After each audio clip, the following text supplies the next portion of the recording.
I imagine it's like putting all of my anxiety in a snow globe and then moving into the snow globe.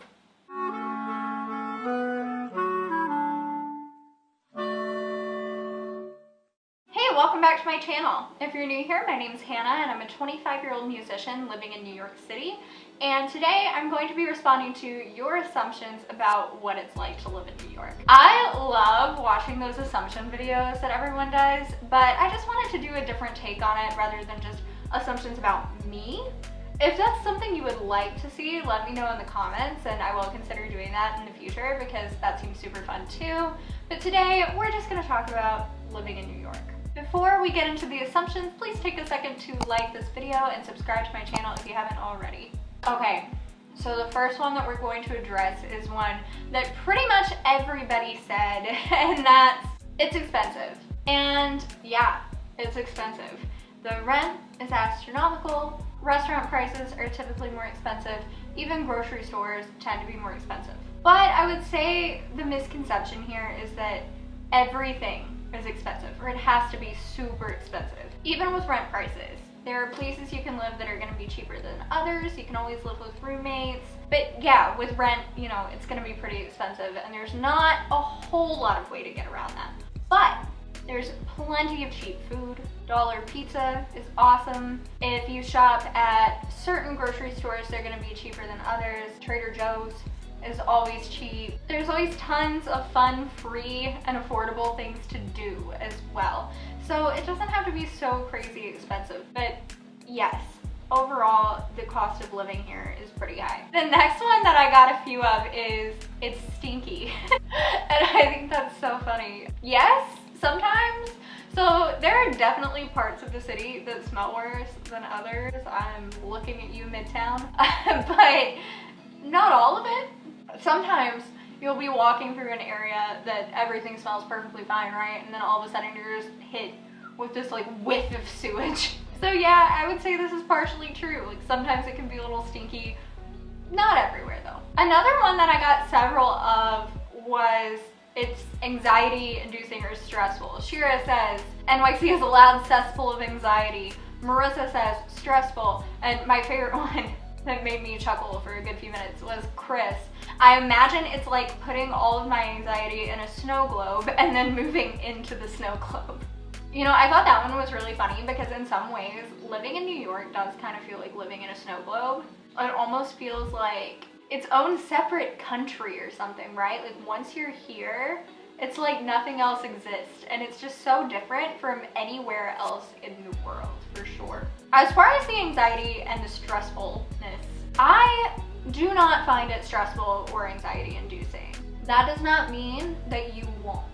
And I feel like it's really important to point out here that I am 100% an introvert and I am also a highly anxious person. I love the environment here. I love the anonymity of going out and being in this huge crowd, but like nobody cares what you're doing. No one knows you, no one cares what you're doing. You could literally walk down the street in a clown costume and no one is gonna bat an eye. I'm not sure if you guys are feeling like it's a stressful, anxiety-inducing place because of the sheer volume of people or if it's the fast-paced nature of it, but I really feel like New York is very customizable into whatever you want it to be. There are so many different types of people here that it's really easy to find your community and find what you're into and just do whatever it is you want and not feel out of place. Okay, now we're gonna get into some more specific ones. The first one is from Emily and she says, it's harder to find good paying jobs. I would say this is false. It may be harder to find jobs in general just because there are so many people fighting for these jobs and a lot of them are the most qualified people you're gonna find anywhere. But that being said, as far as the well-paying part, because the cost of living is higher here, you're probably going to make more money here. Whether that increase in pay is enough to justify the cost of living is entirely dependent on your personal situation, but no, finding well-paying jobs isn't difficult. The minimum wage here is actually $15 an hour, so everything's going to be at least that. The next one is good food, and yes, this is absolutely true. There is so much good food here. More than you could ever imagine, honestly. I can walk to any kind of cuisine I could possibly want. Within walking distance of my apartment, I can walk to Thai food, Italian food, Japanese food, Indian food, American fare, literally anything I want, and you can find all of this at so many different price points. You can find places where you can get whole hibachi plates for $5, or you know, you can pay $25 for like a drink and some caviar. Literally whatever you want. Miranda says, loud, overcrowded, fast-paced, always traffic-packed, lights everywhere. So basically, a little overwhelming.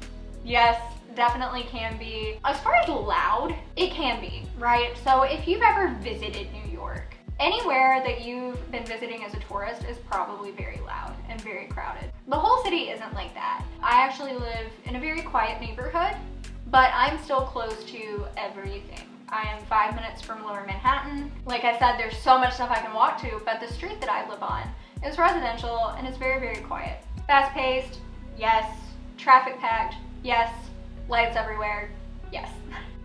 Rory, stop that please. Debbie says, I've heard it's not very wheelchair friendly in regards to housing, public transportation, or getting around on your own in general, but that's a bit hard to cover from an able-bodied perspective. So, as she says, it's a bit hard to cover from an able-bodied perspective, but I think this is really important, so I want to at least touch on it and try my best. As far as living here, my guess would be that it is doable, but in order to do it, it's going to be more expensive. So for example, cheaper housing is typically going to be in a walk-up building, or it's going to be so small that it would be difficult to maneuver a wheelchair around. So in order to ensure that you have an elevator and enough space to get around, you're gonna have to be paying more for rent. As far as the public transportation goes, I did some research on this and I was reading on wheelchairjimmy.com about that, and he says that 120 subway stations out of a total of 470 are ADA approved, which is horrific. So if you're trying to take the subway, you need to know your exact route and make sure that it's going to be possible for you to get where you need to go on the subway. All of the buses are wheelchair accessible, but I was reading some complaints that the drivers aren't always properly trained in what to do. And so if they don't know and you don't know how to tell them, you're not going to be able to ride. So that's pretty awful. So for ease of transportation, you're either going to have to pay to have a parking spot to park your own vehicle, or you're going to have to rely on cab services, which can get really expensive really fast. Obviously, of course, there are tons of people who use wheelchairs that live in this city that can speak to this much better than I can. If any of you are watching this, please comment how you feel about it down below. I would love to learn some more about this, and I'm sure anybody watching could really benefit from that as well. As far as visiting the city goes, I would think that would be a lot easier. I watched a video by one of my favorite YouTubers, Sarah Funk, where she interviewed her friend Rawan, who is a wheelchair user and travels a lot and traveled to the city, and she gave some great tips, and I love her opinions on the accessibility of the city for visitors. So I'm gonna link that in the description, and I will also share some links to wheelchair accessible things to do in the city. Mona says, going to the theater and to concerts is too expensive. This is false. This is so false. Okay, there are a lot of really expensive shows and concerts, especially on Broadway. But there are also tons of cheap or free things to do as well. Of course, a lot of this is not going to be relevant right now due to COVID, but will hopefully be relevant again very, very soon. A lot of Broadway and off-Broadway shows have lotteries that you can enter to get very, very cheap tickets. And these are a lot easier to win than you would expect. You can also do rush tickets, where if you wait until the day of, a couple of hours before, to buy your tickets, yeah, you might miss out, but if you live here and can go anytime, just wait and keep doing that. Eventually you're gonna get a ticket, and it's gonna be so much cheaper than if you had purchased it in advance. Most of the museums also have a free day a week or a pay what you wish day. So you can always research those and find when you can go for cheaper. There's also so much free stuff just happening around the city at all times. Some of those people performing in parks are really, really awesome, and you should stop and listen. Also, head out to Bushwick one day and check out the Bushwick Collective of street art. It's incredible and totally free. Elizabeth Skate says, there's people trying to mug you everywhere. I love this. Well, I've never been mugged, so this must not be true. For real though, New York is one of the safest large cities in the world. Even right now, I'm sure a lot of you have seen in the news that we're experiencing an increase in crime in New York. But that's also been true for a lot of other cities during COVID. I still feel safe. I still walk around by myself and feel totally fine. Use your street smarts like you would in any major city. If you're a tourist, maybe don't stray too far from places you're familiar with. Once it gets late, stay in groups. You'll be totally fine. Adrian Does Music says, it's hard to meet people during non-COVID times, / it's hard to make friends because everyone is always moving around. I feel like it's hard to make friends as an adult, period. But like I said earlier, I'm also very introverted. I will say that with the friends here that I do have, we've definitely had some discussions about how it can be harder to find and keep friends here. Because like you said, people are always moving around. New York's a very transient place, and sometimes you'll make a good friend and then they'll move away 6 months later. So yeah, I would say it's generally harder to make and keep friends here than it is in a lot of other places. The last one I'm going to touch on in this video is from Emily, and she says, green space is limited to Central Park and there are few opportunities and options for outdoor recreation. This is actually maybe the most false one on this list. There are actually over 1,700 parks, playgrounds, and recreation facilities across New York City. I personally live within walking distance of like 10 parks. There are so many. There are also several beautiful piers. There are some in Manhattan overlooking Jersey, but my absolute favorite ones are the ones right off of Brooklyn Bridge Park overlooking the East River. They just have stunning views of Manhattan, and there are so many different activities to be done. One of those piers is just like a giant grassy area with a bunch of trees. There's a pier with all sorts of sports activities. I'm not very sporty, but there's some basketball hoops, tennis rackets, and whatnot. What? Basketball hoops, tennis rackets, and whatnot.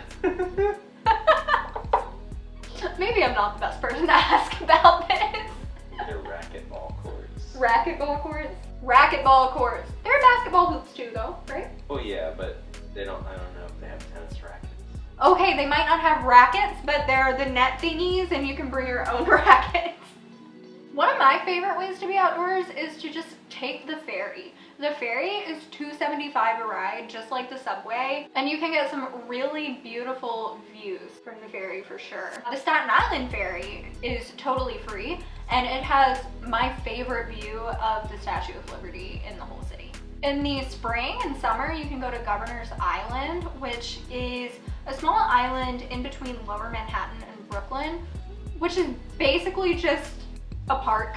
The whole island is just beautiful, like a big park. There's always bike riding. The city is very accessible for bikes. I've seen several rock climbing walls around, which I really want to try. I used to like to rock climb as a little kid, and I haven't done it in years and years. Let me know if you want a video of me trying to rock climb. In the summer, there are even more activities to do. The parks host a lot. I know in Brooklyn Bridge Park, I keep talking about Brooklyn Bridge Park. That's because I live very near Brooklyn Bridge Park and I go there more than the others. But they have movies in the park in the summer for free. There's free kayaking, outdoor exercise classes, all sorts of things to do. So no, you can live in New York City and still get to experience the outdoors. Thank you so much to everyone who sent me assumptions for this video. If I didn't get to yours, I'm so sorry. Maybe I'll do a part 2 in the future. If you enjoyed the video, please remember to give it a like and subscribe to my channel. I make new ones every single Saturday. Also, don't forget to turn on the little bell guy to be notified every time I post. Thanks so much for watching, and I'll see you in the next one.